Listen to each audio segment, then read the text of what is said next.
اس نے میری برہنہ ویڈیوز بنائیں۔ میں نے اس سے کہا کہ میں ماں کے پاس گھر جانا چاہتی ہوں۔ مجھے پتہ نہیں تھا کہ وہ کیا کر رہا ہے، کیونکہ میری عمر صرف 3 سال تھی۔ میں اسے تا عمر جیل میں دیکھنا چاہتی ہوں۔ رچرڈ ہکل کوالالمپور کی غریب بستیوں میں بچے تاڑتے تھے، انہیں تفریح کے لیے باہر لے جاتے، کھانا کھلاتے اور یوں ان کا اعتماد حاصل کرتے۔ وہ چھٹی کے روز پڑھانے کے بہانے بے آسرا بچوں سے میل جول کی طاق میں رہتے۔ وہ انگریزی کے استاد تھے، یہاں وہ برٹش کونسل کی ایک اشتہاری ویڈیو میں بھی نظر آ رہے ہیں۔ وہ رفاہی اداروں اور یتیم خانوں کی مدد کی آڑ میں بچوں پر بری نظر ڈالتے تھے۔ وہ تفریح کے لیے جب بھی بچوں کو لے جاتے تو ساتھ کیمرہ بھی ہوتا۔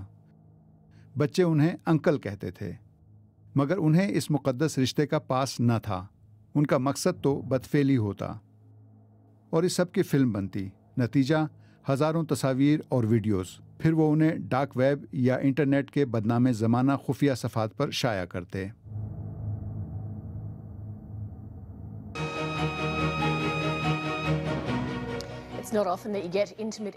ان کے کرتوت بالآخر اس وقت بے نقاب ہوئے جب آسٹریلیا کی پولیس کے ڈارک ویب پر جنسی مجرموں کے خلاف ایک بڑے آپریشن کے دوران وہ پولیس کے ہتھے چڑھے۔ مجھے یقین ہے کہ اگر وہ گرفتار نہ ہوتے تو ان کے جرائم جاری رہتے۔ وہ کوئی بھی موقع ہاتھ سے جانے نہیں دیتے تھے۔ اگر انہیں کسی بچے کو جنسی شکار بنانے کا موقع ملتا تو ایسا ضرور کرتے۔